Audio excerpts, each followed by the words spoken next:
Amis de la magie, bonsoir. Nous l'avons vu, la pratique des arts arcaniques n'est rendue possible que par l'omniprésence de l'énergie dans l'univers et la manipulation de celle-ci, à tel point que certains pratiquants, sans doute quelque peu facétieux, affirment que le mot magie doit se comprendre comme signifiant en fait manipulation de l'énergie.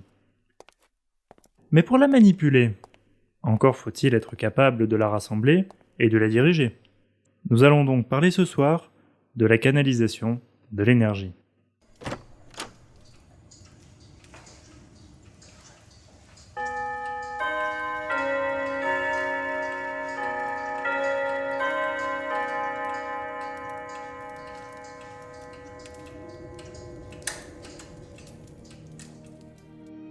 La notion de canalisation connote celle de direction. Canaliser, c'est en effet donner une direction qui devra obligatoirement être suivie. L'exemple qui vient le plus naturellement à l'esprit est bien sûr celui de l'eau qui coule à l'intérieur d'un tuyau, donc en se déplaçant selon une direction qui lui est imposée. Il n'en va pas autrement dans le cas de l'énergie. Parler de canalisation de l'énergie, c'est donc d'emblée insister sur le fait que celle-ci est dirigée, c'est-à-dire qu'elle suit un chemin imposé par la volonté du pratiquant afin d'atteindre un certain but fixé par cette même volonté. Notons que le terme pratiquant convient mieux à ce stade que celui de magicien ou de sorcier, dans la mesure où le processus à la base ne diffère pas entre les arts martiaux et la magie. Ce n'est qu'ensuite, dans l'application concrète des techniques et le choix des finalités, que les différences apparaîtront. La possibilité effective de canaliser l'énergie implique que soit tout d'abord maîtriser la pratique de l'ancrage. Nous avons vu, dans l'épisode consacré à ce thème, ce que signifie être ancré, ainsi que la différence entre ancrage chtonien et ancrage uranien. Pour le dire d'un mot, s'ancrer, c'est se relier dans la stabilité à la racine même de l'énergie, que celle-ci s'élève des soubassements du monde, énergie chtonienne, ou qu'elle descende des plans éthérés, énergie uranienne. Pour rendre l'idée par une image familière aux représentations les plus courantes, nous dirons que s'ancrer, c'est s'installer fermement en enfer et ou au ciel, puis, à partir de cette place, évertuer l'énergie. Une fois l'ancrage effectué, les différentes manières d'utiliser l'énergie deviennent concrètement envisageables. Qu'il s'agisse de la protection, de la projection, de la résorption, de l'amplification ou encore de l'absorption, qui constitue l'essence du vampirisme. Nous n'exploserons pas ici le détail de chacune de celles-ci, ce qui nous ferait déborder du cadre de cet épisode. Bien entendu, l'exposé sera conduit dans le cadre d'autres vidéos. Il nous semble plus indiqué de présenter des exercices pratiques au travers desquels chacun pourra ressentir ce que signifie réellement le fait d'effectuer une canalisation énergétique. Nous proposerons l'enchaînement suivant pour la canalisation de l'énergie.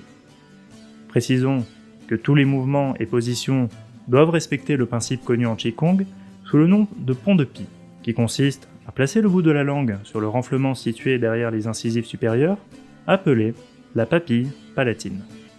Les muscles doivent être détendus, les épaules rester toujours basses. La cascade. Cette pratique consiste à nettoyer les énergies négatives. Debout, en position naturelle, genoux semi-fléchis, on visualise de l'eau qui coule sur tout le corps et le lave, le purifiant ainsi des scories énergétiques et émotionnelles accumulées. Afin d'accentuer le nettoyage, il est possible d'intérioriser la cascade. L'eau coule désormais dans le corps et ressort par le bout des doigts et la plante des pieds. Il est à noter que, pour ces deux exercices, la cascade peut être remplacée par la visualisation d'une douche de lumière violette dans la tradition de la magie cérémonielle occidentale. La posture de l'arbre. Celle-ci est bien connue des pratiquants des arts martiaux internes, en particulier du Tai Chi Chuan. Debout, en position naturelle, les bras sont levés sans tension, formant un arrondi, les paumes des mains tournées vers la poitrine du pratiquant. L'énergie monte le long du dos, puis passe par les bras et ressort par les doigts, circulant donc d'une main à l'autre.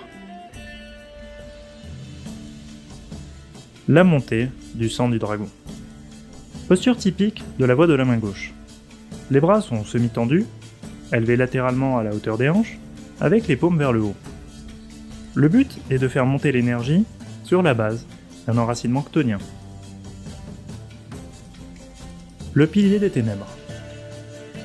Très similaire à la posture de l'arbre, il s'agit de visualiser, dans l'espace compris entre les bras du pratiquant, un pilier noir constitué de granit ou de basalte. Peu à peu, la distance entre les bras et le pilier diminue jusqu'à disparaître au point que le pratiquant finit par avoir la sensation de fusionner avec celui-ci. Si l'on préfère une approche moins sombre, il est possible de pratiquer ainsi, dans la même posture que la montée du sang du dragon. Il faut porter sa concentration sur le centre du milieu de l'homme, équivalent à l'un des 21 chakras secondaires de la tradition ayurvédique, placé à l'intersection de la droite, passant par les bras à l'horizontale et la perpendiculaire passant par la colonne vertébrale, selon une pratique de l'école Rose-Croix. En ce cas, pour l'exercice du pilier des ténèbres, la visualisation d'un pilier blanc vibrant d'une énergie uranienne est judicieuse. L'ancrage à Golakam.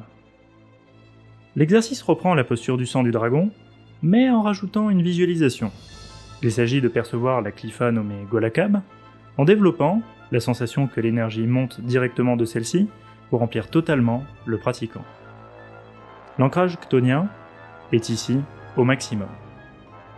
Avant de s'adonner à cet exercice, ainsi qu'au suivant, nous conseillerons vivement d'étudier l'ouvrage de Thomas Carlson intitulé Kabbale, Qliphoth et magie goétique. L'armure des ténèbres. Depuis la position de l'exercice précédent, il faut élever les bras latéralement, mains en pronation jusqu'au-dessus de la tête, en visualisant les protections qui entourent le pratiquant et en les renforçant.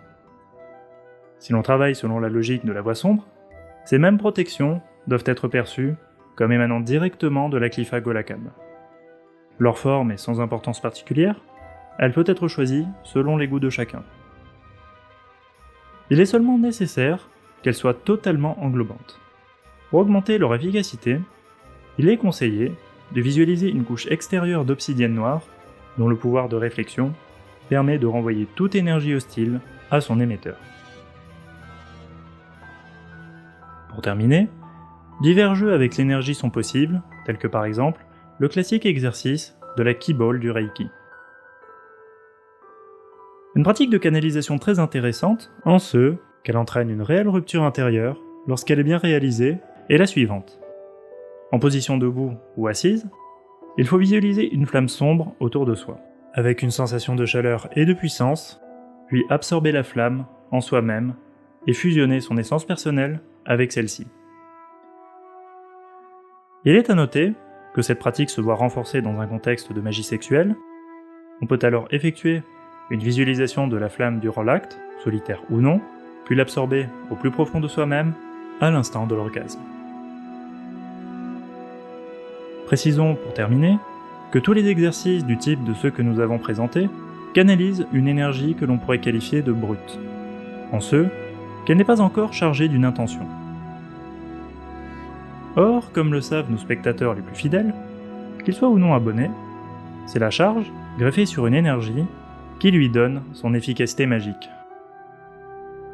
Savoir évertuer l'énergie puis la canaliser est nécessaire mais pas suffisant pour se prétendre à bon droit magicien. Il faut également être capable de la charger, puis de la diriger par sa volonté. Mais ça, c'est un autre sujet.